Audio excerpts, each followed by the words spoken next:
Hey, what's up? I'm Zach, and this is another segment of Church-isms. In the next couple of weeks, I actually want to take the time to talk about some Christmas things because it's, the Christmas season. And the first thing I want to talk about is the wise man. And the first thing from the wise men I want to talk about briefly is that the Bible doesn't actually specify that they were three wise men. It only specifies that they were three gifts. That's not a big deal. There could have been three wise men. I'm just saying the Bible doesn't specify how many there actually were. The second thing, according to Matthew 2:1, the wise men weren't at the actual birth of Jesus. And this verse reads, "Now after Jesus was born in Bethlehem of Judea in the days of Herod the king, behold, wise men from the east came to Jerusalem." And the key word here is after.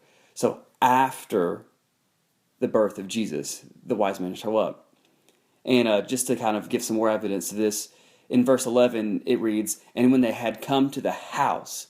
So apparently, sometime after the birth of Jesus, Mary and Joseph had settled into a house to take care of the baby. Again, this shows us that the wise man arrived sometime after the birth of Jesus.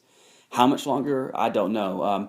King Herod actually called for the killing of all children in Bethlehem from, infancy to 2 years old.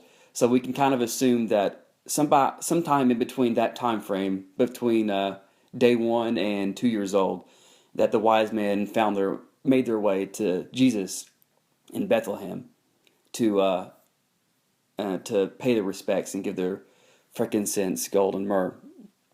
And just to recap, three gifts, not necessarily three wise men. It could have been two wise men and three gifts, or 10 wise men and three gifts, or it could have been three wise men and three gifts. We just don't know, and that's fine. And the second thing is the wise men just weren't at the birth of Jesus like it's usually depicted, and that's okay too. It's still part of the season. It's still celebrating Jesus' birth, even if it's a couple of days after, or a couple of months after, or even 2 years after. It's still part of the season. All right, so hope you enjoyed it. If you have questions, let me know. I'll try to help you out. Like and share, and if you go to YouTube, be sure to subscribe to my channel. Enjoy this wonderful season. See you later. God bless.